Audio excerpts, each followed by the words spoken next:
মোস্তাফিজুর রহমান বিশ্বকাপের স্কোয়াডে থাকলে বাংলাদেশ দলের নিরাপত্তা ঝুঁকি বাড়বে। তাই বাংলাদেশের বিশ্বকাপ দল থেকে তাকে বাদ দেওয়ার পরামর্শ দিয়েছে আইসিসি। বিসিবির পাঠানো দ্বিতীয় চিঠির উত্তরে আইসিসির এই অবস্থান। বাফুফে ভবনে আজ সংবাদ সম্মেলনে যুব ও ক্রীড়া উপদেষ্টা অধ্যাপক ডক্টর আসিফ নজরুল একথা জানান। আইসিসির যে সিকিউরিটি টিম আছে, সিকিউরিটি দায়িত্বে যারা আছে, তারা একটা চিঠি দিয়েছে। সেই চিঠিতে বলা হয়েছে তিনটা জিনিস হলে বাংলাদেশ টিমের নিরাপত্তা আশঙ্কা বাড়বে। একটা হচ্ছে বাংলাদেশ টিমে যদি মুস্তাফিজ অন্তর্ভুক্ত হয়। দুই হচ্ছে বাংলাদেশ যে দলের যে সমর্থকরা আছে ওনারা যদি বাংলাদেশের জাতীয় যে জার্সি আছে, আমাদের ন্যাশনাল জার্সি আছে, এটা পরে যদি ঘোরাফেরা করে। আর থার্ড হচ্ছে ইলেকশন যত এগিয়ে আসবে তত নাকি বাংলাদেশ দলের নিরাপত্তা আশঙ্কা বৃদ্ধি পাবে। তো আইসিসি সিকিউরিটি টিমের এই বক্তব্য সন্দেহাতীতভাবে প্রমাণ করেছে যে ভারতে বাংলাদেশ ক্রিকেট টিমের টি-20 বিশ্বকাপ খেলার কোনো রকম পরিস্থিতি নাই।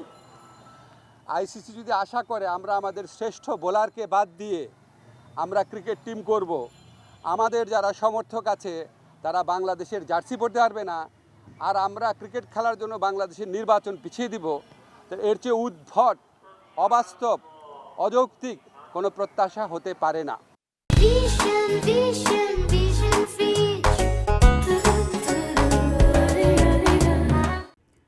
দর্শক, এ বিষয়ে বিস্তারিত জানাতে নিউজরুম থেকে এখন আমাদের সাথে যুক্ত হচ্ছেন আমাদের সিনিয়র স্পোর্টস রিপোর্টার মৃণাল কান্তি কাজল।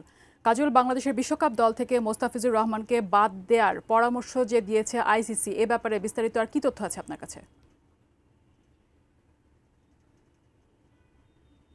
আসলে আমরা যে বিষয়টা জানি যে মোস্তাফিজুর রহমানকে যখন আইপিএলে নিলামে নাম ওঠা হয় তখন প্রথমত ওনার প্রথম যে নিলামটা ডাকা হয় সেখানে আসলে মোস্তাফিজুর রহমানের বিক্রি হয়নি। তারপর দ্বিতীয় ধাপে যখন বিক্রি হয় তখন আসলে তিনটা ফ্র্যাঞ্চাইজির মধ্যে একটা বিশাল লড়াই হয় এবং এই লড়াইয়ে 9 কোটি 20 লাখ রুপিতে গিয়ে ঠেকে এবং এই যে 9 কোটি 20 লাখ রুপিতে বিক্রি হলো মোস্তাফিজুর রহমান, এরপর থেকেই বাংলাদেশিদের মনে আসলে আইপিএল এবং মোস্তাফিজুর রহমানকে নিয়ে একটা আবেগ উদ্বেলিত হয় এবং তা বাংলাদেশিরা ভাবতে শুরু করে যে আসলে দিনের পর দিন আইপিএলে বাংলাদেশি ক্রিকেটারদের আরও আকর্ষণ বাড়বে। এবং এরপরে দেখেন এই যে হঠাৎ করে মোস্তাফিজুর রহমানকে কলকাতার স্কোয়াড থেকে বাদ দেওয়া হলো। এই যে বাদ দেওয়া হলো, কী কারণে বাদ দেওয়া হলো, সেই প্রশ্নটা নিয়ে এখন আসলে ভারত, বাংলাদেশ এবং আইসিসি এই তিনটা অর্গানাইজেশনের মধ্যে একটা দ্বন্দ্ব শুরু হয়ে গেছে এবং সেখানে দেখা যাচ্ছে যে আসলে বিশেষ করে বাংলাদেশের মিডিয়ায় নানান ধরনের খবর ছড়াচ্ছে যে বাংলাদেশ ভারতে খেলতে চায় না, বাংলাদেশ আইসিসিকে চিঠি পাঠিয়েছে, বাংলাদেশ শ্রীলঙ্কায় খেলতে চায়, নানান ইস্যু আলোচনায় আছে। এই ইস্যুর মধ্যেই আজ সোমবার বাফুফে ভবনে বিকেলে একটা সংবাদ সম্মেলনে যুব ক্রীড়া উপদেষ্টা আসিফ নজরুল কথা বলেন। তিনি সেখানে দাবি করেন যে আইসিসি বিসিবিকে চিঠি পাঠিয়েছে এবং এখানে তিনটি বিষয় উল্লেখ করা হয়েছে চিঠিতে।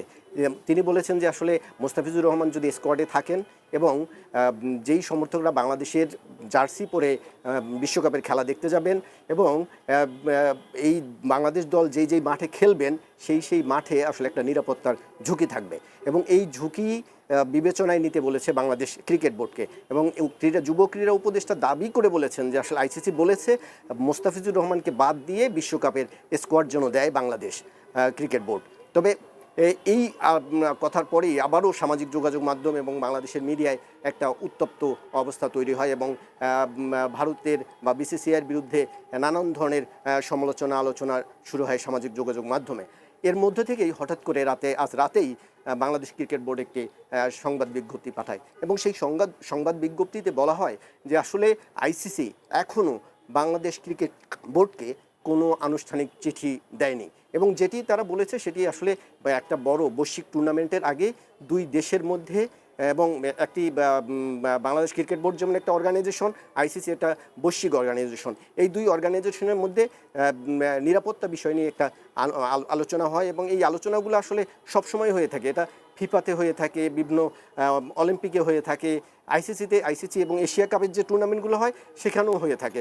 এই যে টুর্নামেন্টগুলোতে নিরাপত্তা কেমন থাকবে সেই বিষয়গুলো পর্যালোচনা করেই তারপরেই আসলে একটা দেশ ওই টুর্নামেন্টে খেলতে যায় এবং সেই আলোচনাটাই আসলে বিসিবির সাথে আইসিসির হয়েছে।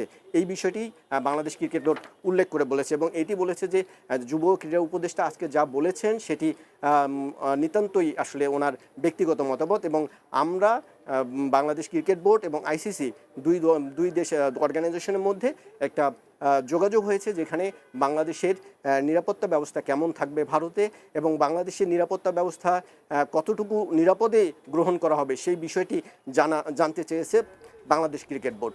আরেকটি বিষয় হচ্ছে যে বাংলাদেশ ভারতের কলকাতায় খেলতে চায় না বা ভারতের কোনো ভেন্যুতে খেলতে চায় না, সেই বিষয়েও একটা চিঠি পাঠানো হয়েছে আইসিসির কাছে। সেই চিঠির জবাব এখনও আইসিসি বাংলাদেশকে দেয়নি এবং আইসিসি এখনও পর্যবেক্ষণে আছে যে আসলে বাংলাদেশ কী নিরাপত্তা চেয়েছে, কী নিরাপত্তা দিলে বাংলাদেশ ভারতের ভেন্যুতে খেলবে, এই বিষয়গুলো এখনও পর্যালোচনা করছে। গতকালকে যেমন এনডিটিভি একটা নিউজ করেছে, সেখানে বলেছে যে আসলে আইসিসি অনেকটাই উদ্বেগ যে তারা আসলে বাংলাদেশকে কিভাবে খেলতে দিতে চায়, বাংলাদেশকে কিভাবে ভারতের মাঠে খেলতে দিতে চায় সেই বিষয়টা নিয়ে। আজকে আমরা একটু আরেকটা নিউজ পড়লাম যে সেখানে বলা আছে যে আইসিসি বিসিসিআইয়ের সাথে একটা মিটিং করবে। সেই মিটিংয়ে আসলে বাংলাদেশের এই নিরাপত্তা, মোস্তাফিজ ইস্যু, আইপিএল এই বিষয়গুলো নিয়েই আসলে আলোচনা হবে। যদিও এখনও পর্যন্ত আমরা সেই বিষয়ে কোনো ধরনের খবর পাইনি, কোনো ধরনের এখনও স্পষ্ট কিছু জানা যায়নি। তবে বাংলাদেশ ক্রিকেট বোর্ড এখনও চিঠির অপেক্ষায় আছে এবং একটা ভালো সমস্যার সমাধান ভালোভাবে নিরসন হবে সেই অপেক্ষায় আছে। এই ছিল আমার কাছ থেকে নিউজরুম থেকে মোস্তাফিজ ইস্যু নিয়ে সবশেষ খবর।